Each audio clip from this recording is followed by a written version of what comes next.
Hello, good evening. Welcome to News Hour on GBC 24 and GTV. My name is Shelley Annan. Coming up, wildfire destroys cash, food and high-tension poles in the Bunafu region. Taxi driver to be rewarded by the police for helping to arrest armed robbers. And in the U.S., President Barack Obama to remain neutral in Democratic Party's presidential election. These and more to expect in this news hour. Wildfire has destroyed a cash, food and high-tension poles in the Tyne and German districts of Bunafu region. Reports say 29 communities are in total darkness. Our Bunafu regional correspondent John Sam Arthur joins us with an update. Hello, good evening, John. Hello. Now, how did this happen and when did this happen? It was earlier today in the morning.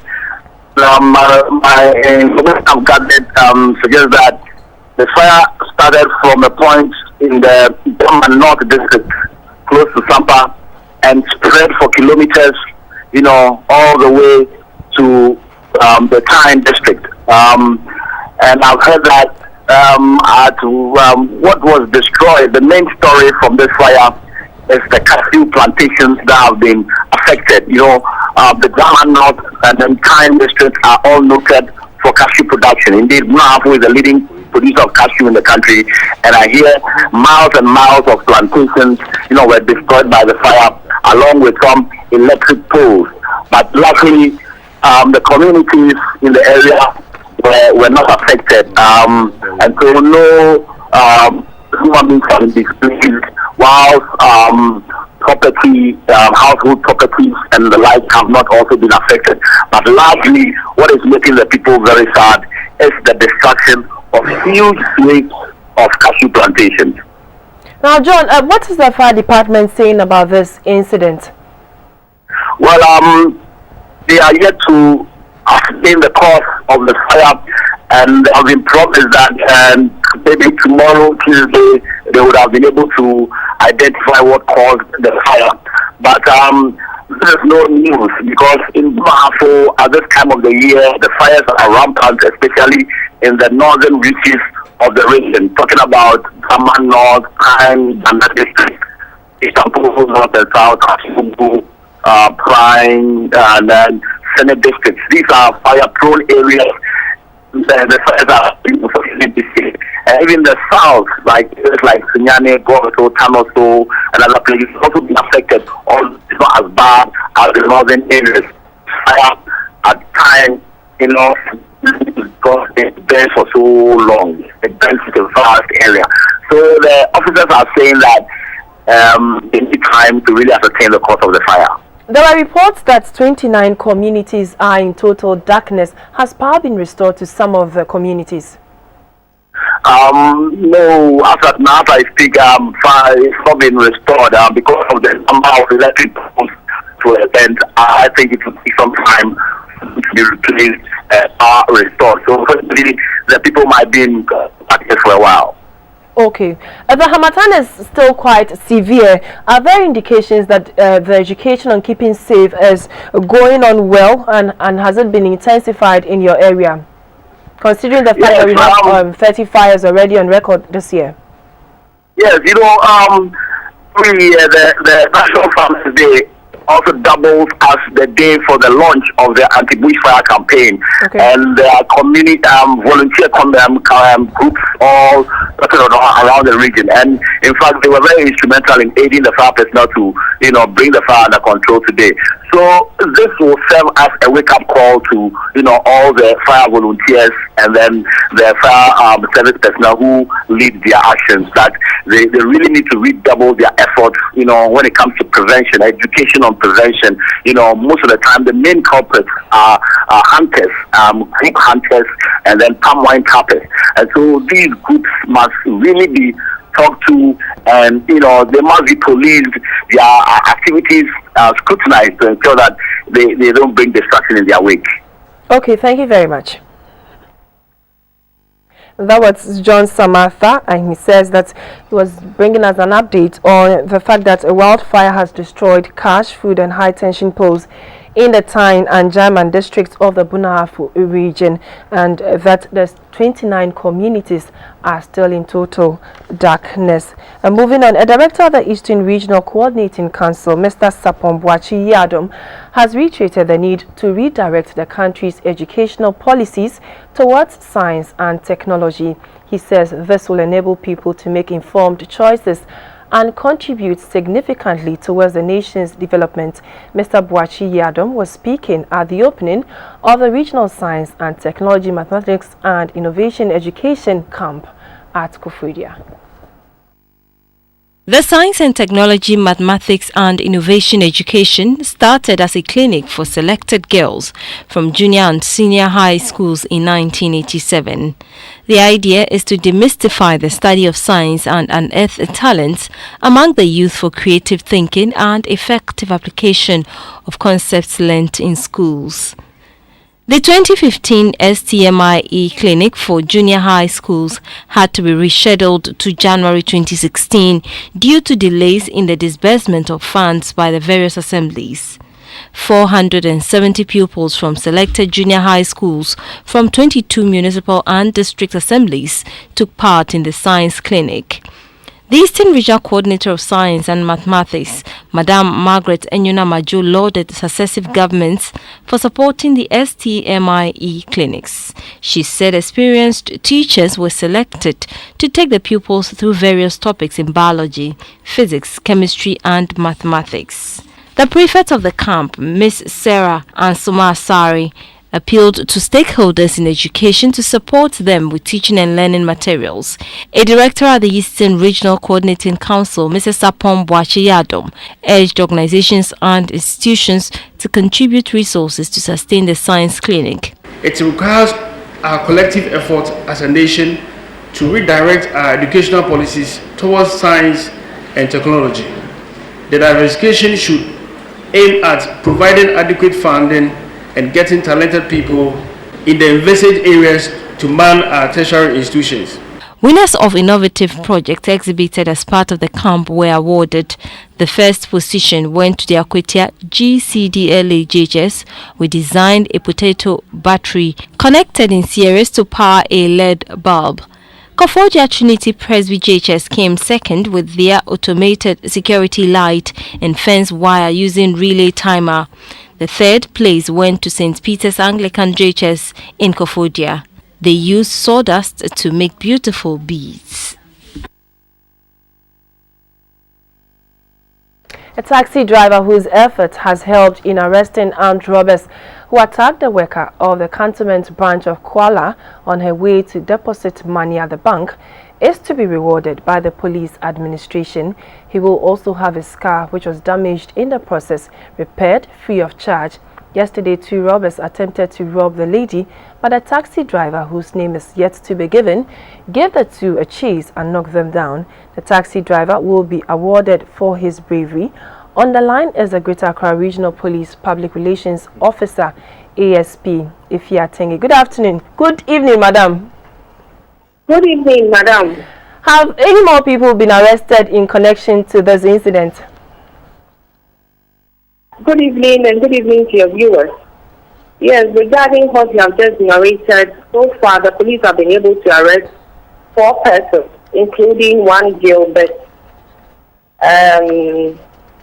Sabuti, 36-year-old man who is the shopping mall supervisor at Kuala Cantonment branch.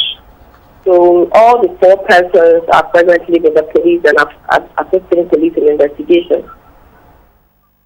Okay, and so far, what really is the issue? Besides what we read, what will be their fate, the fate of the suspects arrested? Yes, with regards to the issue, that was yesterday around 10 a.m. The police had information that a lady had been attacked, robbed, and also shot by some unidentified gunmen on motorbike around Cantonment near the American Embassy area. And the taxi cab driver who witnessed the incident and in an attempt to prevent the robbers from absconding or escaping, crossed them with his taxi, making them or causing them to follow the process and also leading to their subsequent arrest. So as I speak to you, the lady is in a good condition now and she's receiving treatment at the hospital. The gentlemen that was the robbers who were on the motorbike, they also sustained some sort of injuries, and they are also being attended to at the hospital.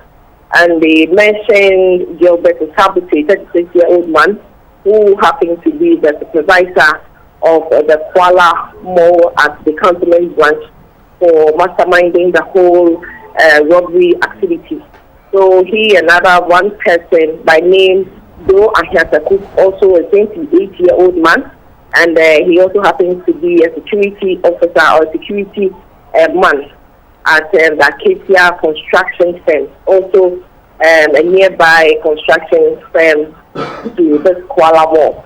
So they have all been apprehended, and they are assisting police in investigation. We, however, want to commend this taxi driver for the level of bravery, valor, and bravado he exhibited in ensuring that these suspects are arrested. And with regards to the damage of the vehicle, the police is going to take the cost of all repairs and also reward him accordingly. Thank you very much. Okay.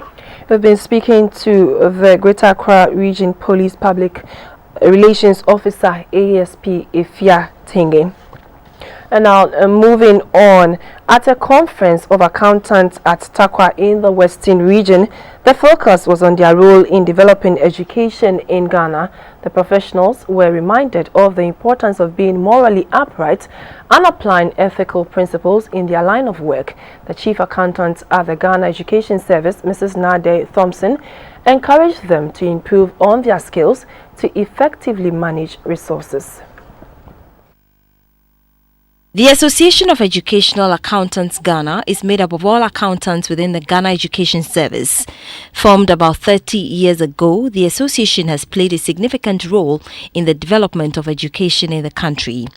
The association works towards protecting the welfare of its members and ensuring regular training for them to upgrade their skills. The Western Regional Chapter of the association has a membership of over 200.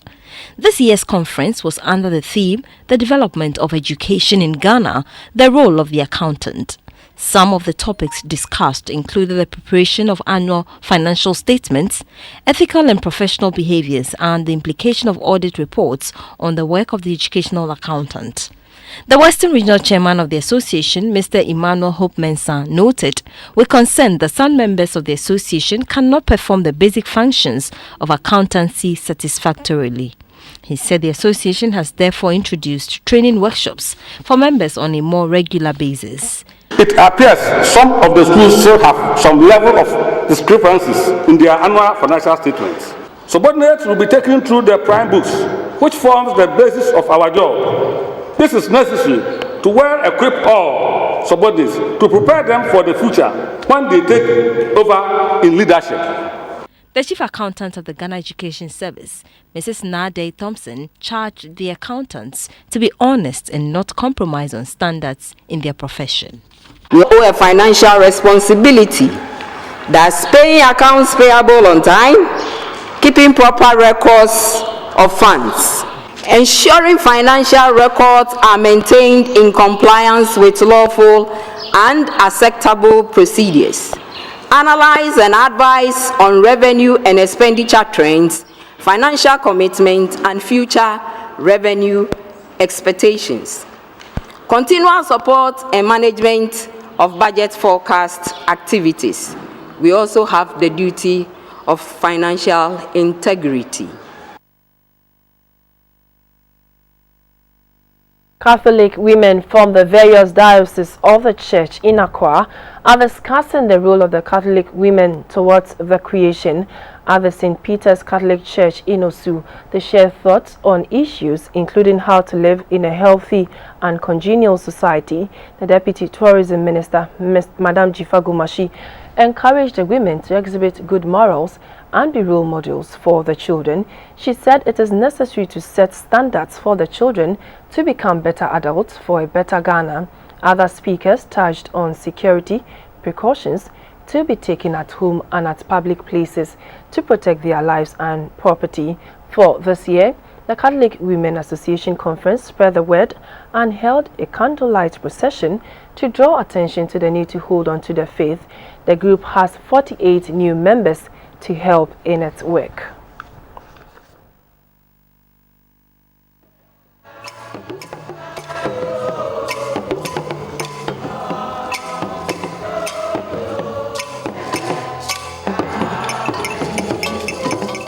It should be enough that every day is church. Every day we live as Christians. I'm guilty. You are guilty. Perhaps Father is guilty too. I don't know.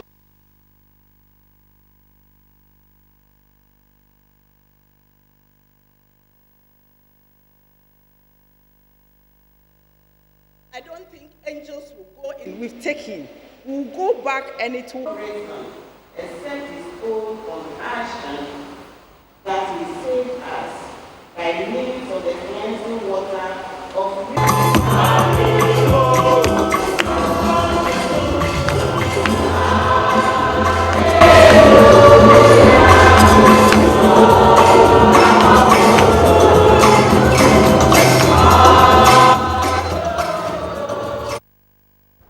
Ministers of the Presbyterian Church of Ghana are being encouraged to preach about peace and the need to avoid acts that can lead to electoral violence at the National Ministers' Conference of the Presbyterian Church of Ghana in Kumasi.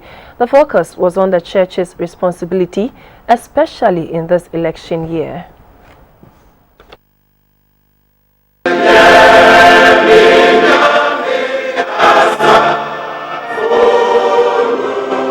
The 5-day conference had the theme, Jesus Christ, Our Mandate for Ministry, Hazards and Benefits.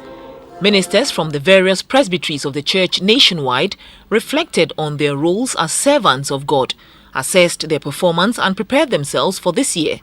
They also gave account of their stewardship in 2015. The General Secretary of the Christian Council of Ghana, Reverend Dr. Kwabno Punifrimpong, spoke about this year's general election and the computerized school selection and placement system. The Vice-Chancellor of the Kwame Nkrumah University of Science and Technology, Professor William Otu Ellis, acknowledged the contribution of the Presbyterian Church of Ghana to the university. The moderator of the General Assembly of the Presbyterian Church of Ghana, Right Reverend Professor Emmanuel Mate, urged the media to maintain their integrity by upholding the truth at all times and being responsible in their reportage. The president of the Presby Ministers' Conference, Reverend Dr. Jonathan Aite Mensah, said Presbyterian ministers should be at the forefront of the fight against corruption. We have more in this package. Please stay with us.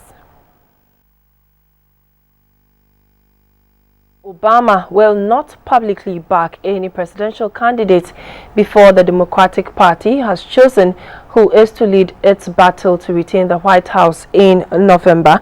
According to White House Chief of Staff, Mr. Obama would be out there campaigning after the primaries are over. Polls appear to favor Hillary Clinton for the nomination. Vermont Senator Bernie Sanders is also in the running. The other remaining contender for the Democratic Party nomination is Baltimore Mayor and former Maryland Governor Martin O'Malley. The process of nomination for Democrats and Republicans begins in February with the Iowa caucus.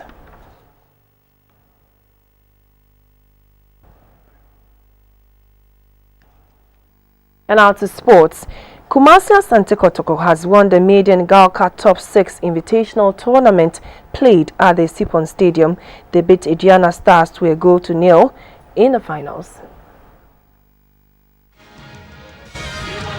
Ediana Stars clashed with Kotoko in the finals after both sides recorded a win and a draw in their two matches. The 16th competition had league winners Ash Gold, Brekum Chelsea, Mediama and Asofo participating. Ediana Stars should have scored in the first half after they were awarded a penalty, but they failed. 2 minutes gone and Ediana Stars have a penalty and they could potentially pick up the lead here. Referee Afo look at the ball, dinked Elvis Opoku. And it wasn't intention. Where was the obstruction? Well, Lovely save by Forianchi. Saka hardly misses. Back from the break, Kotoko were also awarded a penalty and they scored. And he's been brought down. Penalty took Matthias Ante Kotoko. To go past Yakubu Mohammed. This was the first incident.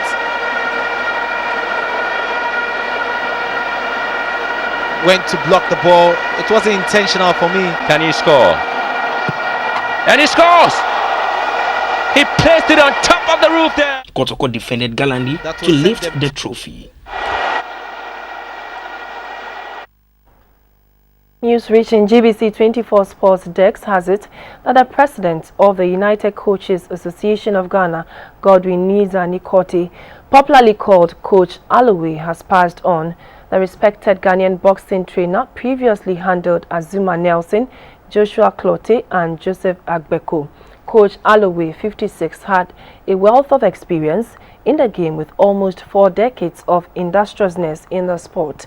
GBC 24 learnt that his recent ill health was the reason he was unable to man Joshua Clotte's corner in the ex-world champion's recent loss in the US.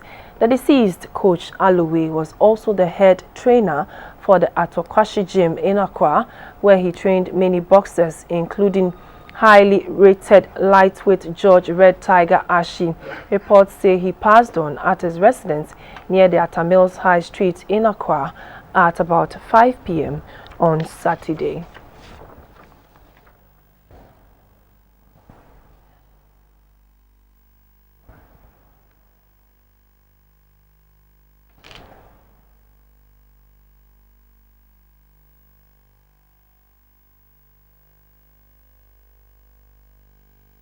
Vice President Kwesi Mr. Arthur has joined other ministers of state to embark on a health walk within the whole municipality.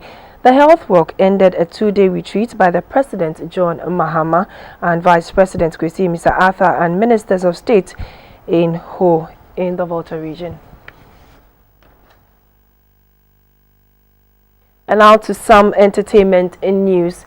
A music album, Great Is Thy Faithfulness, has been launched in Accra. The tracks on the album have been described as uplifting and inspiring.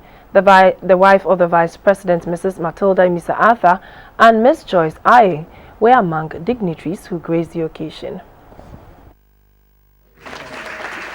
The maiden album, titled Great Is Thy Faithfulness, has 11 tracks. These are a compilation of foreign and local hymns written by various songwriters and rearranged by Benjamin Cole Ejay.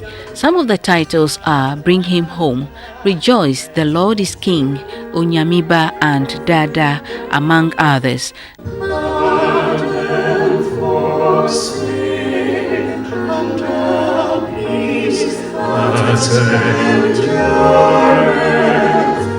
The musician Mr. Benjamin Cole Ejay, who worships at the Christ the King parish, started singing in the church choir at age 12.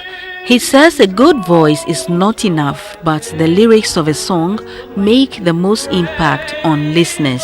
I've thought of it long ago that one day I'd like to do my own thing. Sing to glorify God. My focus is the impact. I sing to you, I want to believe and make that impact that when I sing to you, you should be healed. Ruth Ejay and the Harmonious Chorale Ghana performed at the ceremony. Theodore Amedeto, GBC 24, Accra.